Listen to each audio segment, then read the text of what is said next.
look like you're depressed because you can't get out and bloom. If you follow what I'm saying. Yeah. I'm definitely a plant. You are a baby.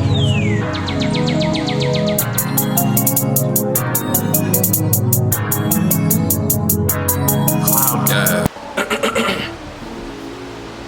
So the topic of this video is seasonal depression, right? I want to start things off by kind of explaining what seasonal depression is, how it's affected me personally, and some of the things that I've been able to implement to help me endure, at the very least, right?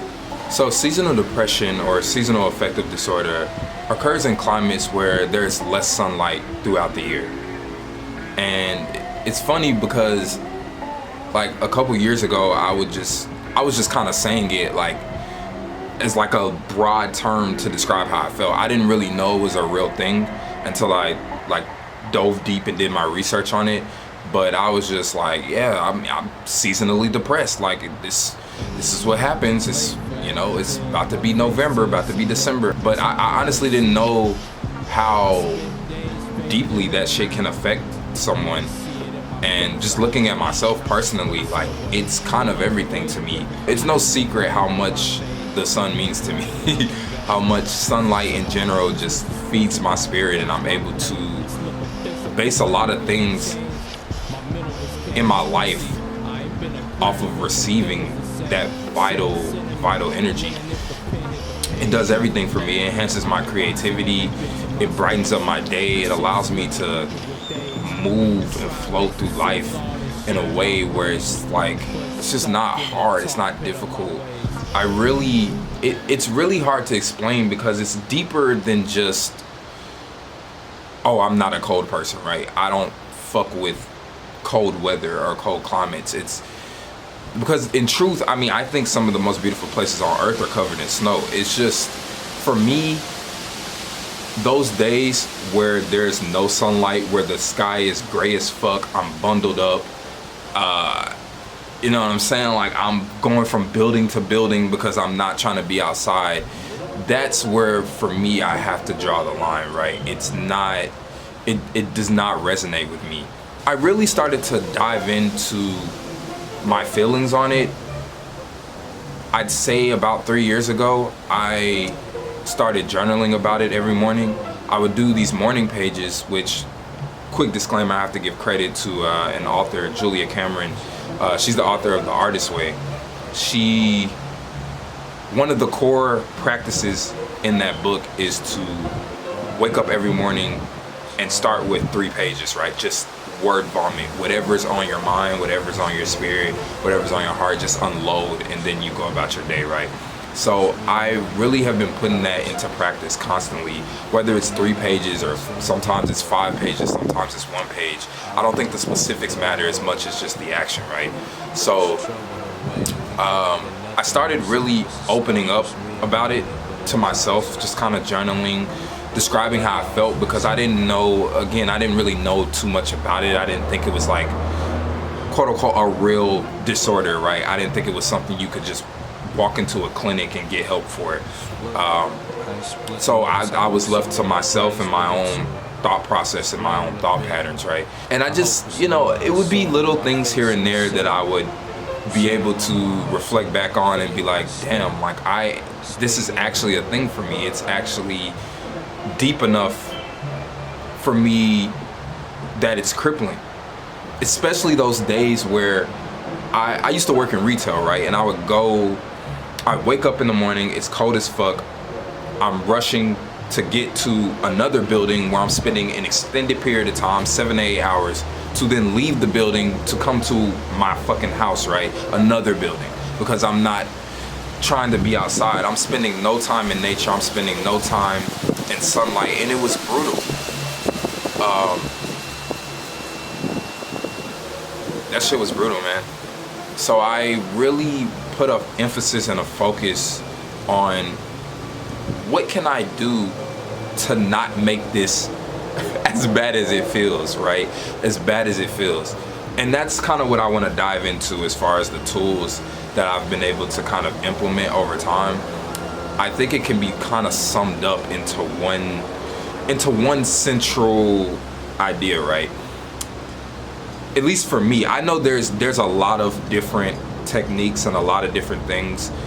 For example, I hope I'm saying your name right, but Luca, he replied to a post that I made on the community, within the community on YouTube, and he expressed that some of the ways that he endured seasonal depression was to reflect back from the earlier months where it was, you know, lively, sunny, feeling warm, feeling great, right?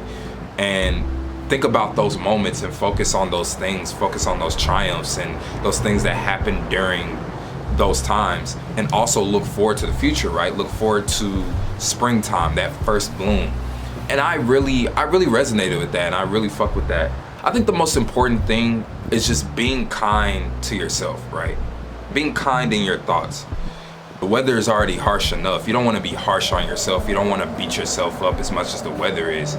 You want to make sure to give yourself plenty of praise, you know, plenty of love, plenty of understanding. If you're having a quote unquote unproductive day, don't even look at it like that, because we all need rest, we all need relaxation, and that comes in different forms for everyone. A relaxed mind will often correlate with a relaxed body.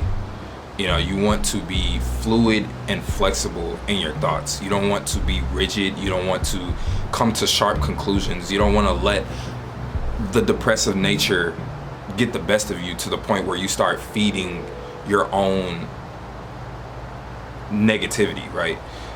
Because we all have a core sense of negativity. It just exists within us, and we can either feed it and magnify it, or we can defeat it.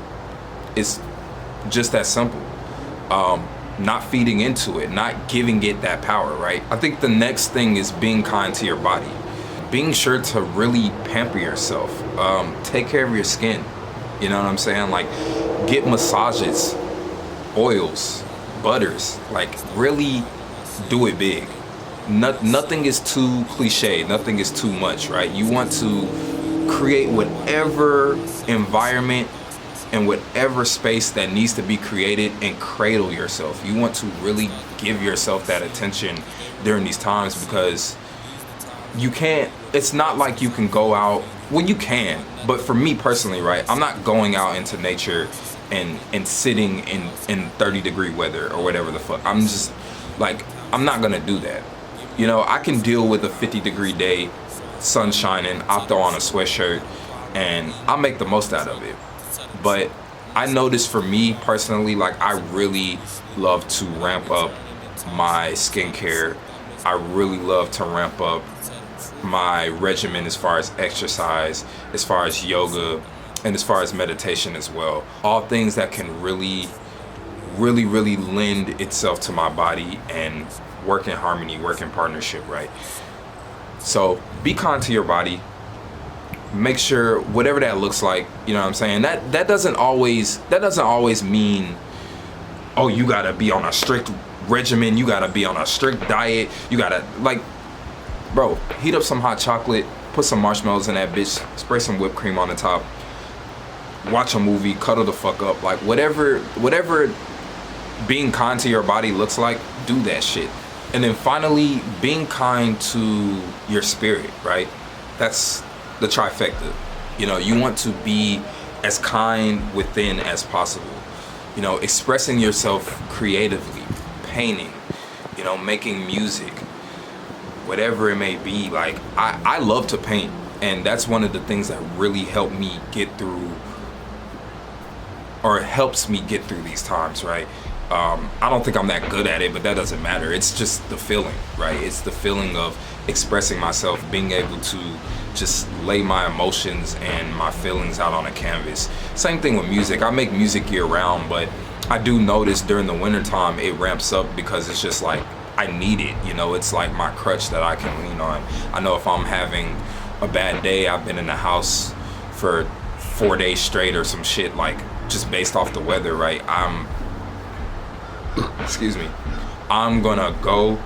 gonna lay down something great. I'm gonna express myself as much as possible. And speaking of self, right, spending time with yourself. I know that you always see cuffing season, right? And if you're booed up, I'm not knocking you. Like, that's a beautiful thing. I'm just saying, like, relish in the time that you have to spend alone. Go within your core and really, really focus and love yourself for who you are. You know what I'm saying? There's no need to expend extra energy in another person if you don't have to. I know for me, right, I'm an introvert, so it's like my cup is already not full most of the time, you know, or if it is, it's for me. If I'm like lending out a lot of extra energy during the time that the seasons change, it makes me drained a lot easier. You know, I'm not able to have as much energy as I would normally have when I'm a little bit more upbeat, a little bit more expressive and emotive, right? Again, I'm not knocking cuffing season. I'm not knocking companionship by any means. What I'm saying is, I think that sometimes it can be a negative thing. It can be a crutch to seek out someone just to get through the winter, right? Or just to get through these colder months. I would say just seek comfort in yourself first and foremost. And I think everything else will kind of align into place once you're able to do that, once you're able to be comfortable from within. You're becoming whole within yourself, so that way when you emerge, you can emerge with a full cup and bring that to the table, right? I think that pretty much wraps it up. As far as things that I personally do for myself when this time comes, it doesn't really, I can't say that it always gets easier year after year, because one year it may be smooth. Like the post I made, that shit was from 2020 and I was really feeling good. But then 2021, I can't say that I was, right? I tried to at least travel at some point during the colder months to kind of just give myself a break from being cold as fuck. But sometimes it's not always available, right? You don't know what your finances are gonna look like. You don't know what your circumstances are gonna look like. So that's why ultimately I feel like it's important to embrace what's around you, to embrace the change, whatever way possible, right? However you need to do it. And that's how I do it. I'm interested in hearing more responses and more feedback from people that kind of go through the same thing as me. And, you know, I'd love to hear some of the techniques and some of the things that you guys implement to help you through these tough times. But yeah, that's about it, man. I think we're gonna sign off from this video, and I appreciate, you know, you giving me some of your time. Thank you. Yeah, I'm definitely a plant. You are a baby. I said, oh, my baby's a plant. He's enjoying. And I can see why. It's beautiful. I mean, you know, people take it for granted, but if we look at what all the creation God did, it is a paradise right here if we stop tearing it up, you know what I'm saying? This is facts. Yeah.